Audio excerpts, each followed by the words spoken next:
सुप्रभात विद्यार्थियों, हिंदी व्याकरण बाय दिलबाग शास्त्री चैनल पर आपका फिर से स्वागत है। आज हम हिंदी पाठ्यपुस्तक वसंत भाग 3 का अध्याय नंबर 5 चिट्ठियों की अनूठी दुनिया यानी कि पत्रों की अनोखी अद्भुत दुनिया का जो पहला डाकघर बना मुंबई में 1688 को बना और राष्ट्रीय डाक दिवस कब मनाया जाता है? 10 अक्टूबर को। ये जो निबंध है वो अरविंद कुमार सिंह जी के द्वारा लिखा गया है, यानी कि इनके लेखक जो है कौन है? अरविंद कुमार सिंह जी है। वो क्या कहते हैं कि पत्रों की दुनिया भी अजीबो गरीब है, यानी कि अद्भुत है और उसकी उपयोगिता हमेशा से बनी रही है। पत्र जो काम कर सकते हैं वह संचार का आधुनिकतम साधन नहीं कर सकता है, यानी कि आदान प्रदान का या फिर एक स्थान से दूसरे स्थान तक पहुंचाने का जो माध्यम होता है, संप्रेषण होता है, वो हमारी मॉडर्न जो है टेक्निक नहीं कर सकती जैसा कि पत्र कर सकते हैं। पत्र जैसा संतोष फोन या फिर एसएमएस का संदेश कहाँ दे सकता है। पत्र एक नया सिलसिला शुरू करते हैं, यानी कि नया क्रम शुरू करते हैं और राजनीति, साहित्य तथा कला के क्षेत्रों में तमाम विवाद यानी कि सारे विवाद, झगड़ों और नई घटनाओं की जड़ भी पत्र ही होते हैं, यानी कि मूल भी पत्र ही होते हैं। दुनिया का तमाम साहित्य पत्रों पर केंद्रित है, यानी कि केंद्र बिंदु है और मानव सभ्यता के विकास में इन पत्रों ने अनूठी यानी कि अनोखी भूमिका निभाई है, यानी कि अपना अभिनव प्रस्तुत किया है। पत्रों का भाव सब जगह एक सा है, भले ही उसका नाम अलग अलग हो। पत्र को उर्दू में खत, संस्कृत में पत्र, कन्नड़ में कागद, तेलुगु में उत्तरम, जाबू और लेख तथा तमिल में जो है कड़िद कहा जाता है। हिंदी में इसको पत्र कहा जाता है, चिट्ठी कहा जाता है। पत्र यादों को सहेज कर रखते हैं, इनकी संभाल कर रखते हैं, इसमें किसी को कोई संदेह नहीं है। हर एक की अपनी पत्र लेखन कला है, यानी कि लिखने की कला है और हर एक के पत्रों का अपना दायरा यानी कि लिमिट यानी कि सीमा है, हद है, मर्यादा है। दुनिया भर में रोज करोड़ों पत्र एक दूसरे को तलाशते तमाम ठिकानों तक पहुंचते हैं। भारत में ही रोज 4.5 करोड़ चिट्ठियां डाक में डाली जाती है, जो साबित करती है कि पत्र कितनी अहमियत यानी कि दर्जा रखते हैं।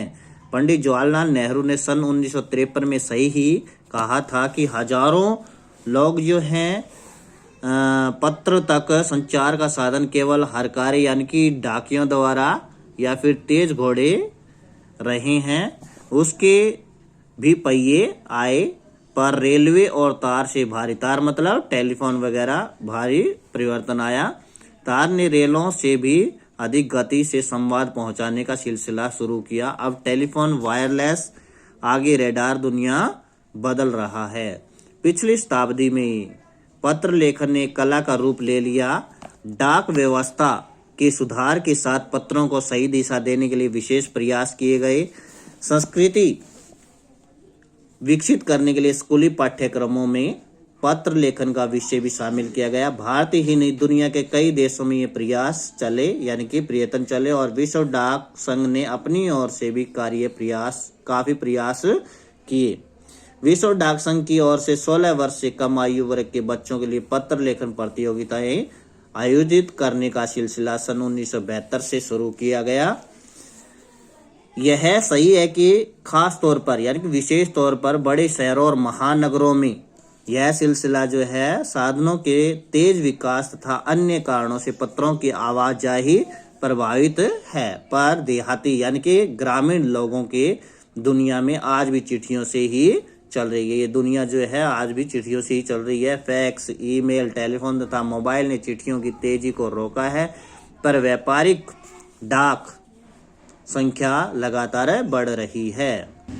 जहां तक पत्रों का सवाल है, अगर आप बारीकी से यानी कि गहनता से उसकी तह में जाए यानी कि उसके जड़ में जाए, मूल में जाए, तो आपको ऐसा कोई नहीं मिलेगा जिसने कभी किसी को पत्र न लिखा या न लिखाया हो, या पत्रों का बेसब्री यानी कि बेचैनी से जिसने इंतजार न किया हो। हमारे सैनिक तो पत्रों का जिस उत्सुकता से इंतजार करते हैं उसकी कोई मिसाल ही नहीं है। एक दौर यानी कि एक समय ऐसा भी था जब लोग पत्रों का महीनों इंतजार करते थे, पर अब वह बात नहीं।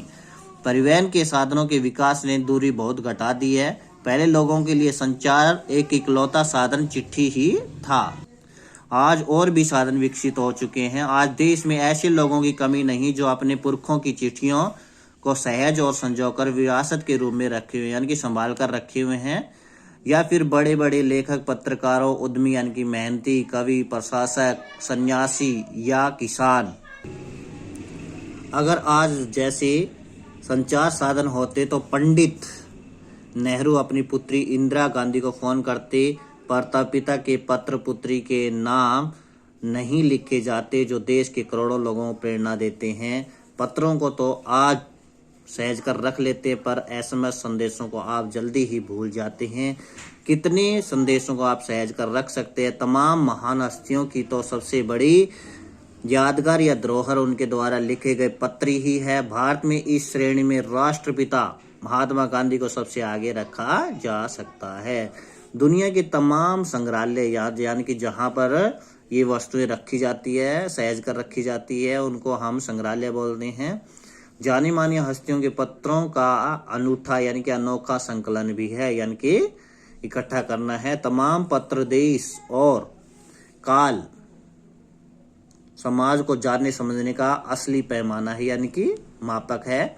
भारत में आजादी के पहले महासंग्राम के दिनों में जो कुछ अंग्रेज अफसरों ने अपने परिवारजनों को पत्र में लिखे, वे आगे चलकर बहुत महत्व की पुस्तक तक बन गए। इन पत्रों ने साबित कर दिया कि यह संग्राम कितनी जमीनी मजबूती लिए हुए था। महात्मा गांधी के पास दुनिया भर से तमाम पत्र केवल महात्मा गांधी इंडिया लिखे आते थे और वे जहां भी रहते थे वहां तक पहुंच जाते थे। आजादी के आंदोलन की कई अन्य दिग्गज यानी कि महान हस्तियों के साथ भी ऐसा ही था। गांधी जी के पास देश दुनिया से बड़ी संख्या में पत्र पहुंचते थे, पर पत्रों का जवाब देने के मामले में उनका कोई जोड़ नहीं था, यानी कि कोई पर्याय नहीं था। कहा जाता है कि जैसे उन्हें पत्र मिलता था उसी समय वे उसका जवाब भी लिख देते थे। अपने हाथों से ही ज्यादातर पत्रों का जवाब देते थे। जब लिखते लिखते उनका दाहिना हाथ दर्द करने लग जाता था तो वे बाएं हाथ से लिखने में जुट जाते थे। महात्मा गांधी ही नहीं, आंदोलन के तमाम नायकों यानी कि नेतृत्व करने वाले नेता के पत्र गांव-गांव में मिल जाते हैं। पत्र भेजने वाले लोग उनको किसी प्रशस्ति पत्र से कम नहीं मानते थे, यानी कि प्रशंसा पत्र, जो उनके महान कार्यों के लिए सर्टिफिकेट दिया जाता है। और कई लोगों ने तो उन पत्रों को एक फ्रेम कराकर रख लिया है। यह है पत्रों का जादू। यही नहीं, पत्रों के आधार पर ही कई भाषाओं में जाने कितनी किताबें लिखी जा चुकी हैं। वास्तव में पत्र किसी दस्तावेज यानी कि जरूरी कागजात से कम नहीं है। पंत के 200 पत्र, बच्चन नाम और निराला के पत्र हमको लिख्यो है कहा, तथा पत्रों के आईने में दयानंद सरस्वती समेत कई पुस्तकें आपको मिल जाएगी। कहा जाता है कि प्रेमचंद ने खास तौर पर नए लेखकों को बहुत प्रेरक जवाब देते हैं, तथा पत्रों के जवाब में वे बड़ी मुस्तैद रहते थे। मुस्तैद मतलब तत्पर रहते थे। इसी प्रकार नेहरू और गांधी के लिखे गए टैगोर यानी कि रविंद्रनाथ टैगोर के पास भी बहुत प्रेरक है, यानी कि पत्र भी बहुत प्रेरक है। महात्मा और कवि के नाम से महात्मा गांधी और रविंद्रनाथ टैगोर के बीच सन 1915 से 1941 के बीच पत्राचार का संग्रह प्रकाशित हुआ, जिसमें बहुत से नए तथ्य और उनकी मनोदशा का लेखा जोखा मिलता है। पत्र व्यवहार की परंपरा यानी कि रीति रिवाज भारत के बहुत पुरानी है, पर इसका असल जो है विकास आजादी के बाद ही हुआ। तमाम सरकारी विभागों की तुलना सबसे ज्यादा गुडविल डाक विभाग की है।